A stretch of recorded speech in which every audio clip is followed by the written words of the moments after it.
در لبی دریای پنجیار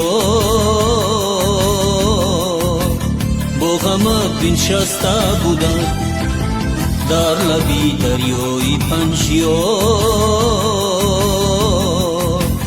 با غمت بنشسته بودم، با شکستی موجی دریا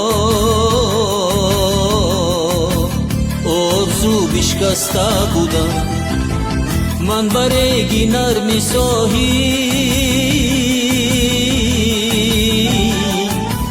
نام شیرینت نوشتم، نقش را کردم نوازیش، همچو خطی سر نوشتم. من برگ نرم ساحل